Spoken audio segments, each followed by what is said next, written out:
जैसा कर्म वैसा फल की कहानी। योगे गांव में दो मित्र नकुल और मोहन रहते थे।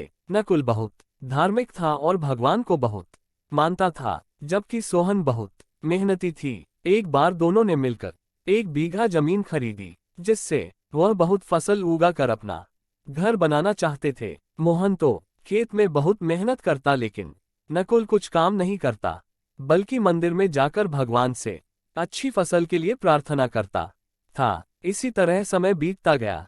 कुछ समय बाद खेत की फसल पक कर तैयार हो गई, जिसको दोनों ने बाजार ले जाकर बेच दिया और उनको अच्छा पैसा मिला।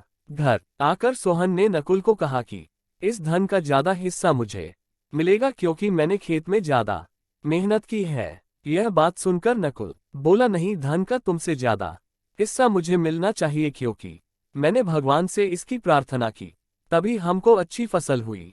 भगवान के बिना कुछ संभव नहीं है। जब वह दोनों इस बात को आपस में नहीं सुलझा सके तो धन के बंटवारे के लिए दोनों गांव के मुखिया के पास पहुंचे। मुखिया ने दोनों की सारी बात सुनकर उन दोनों को एक एक बोरा चावल का दिया, जिसमें कंकड़ मिले हुए थे।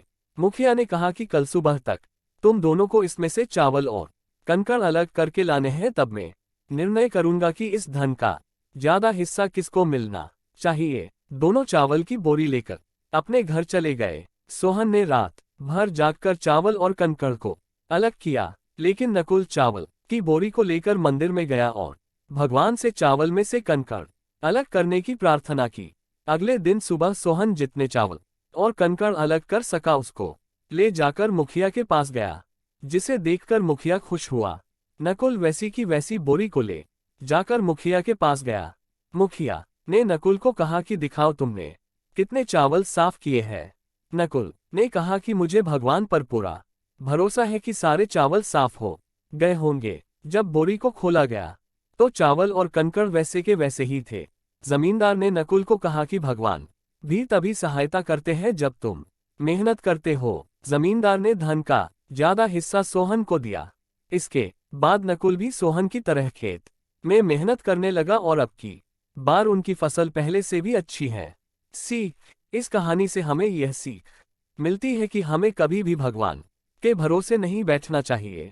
हमें सफलता प्राप्त करने के लिए मेहनत करनी चाहिए।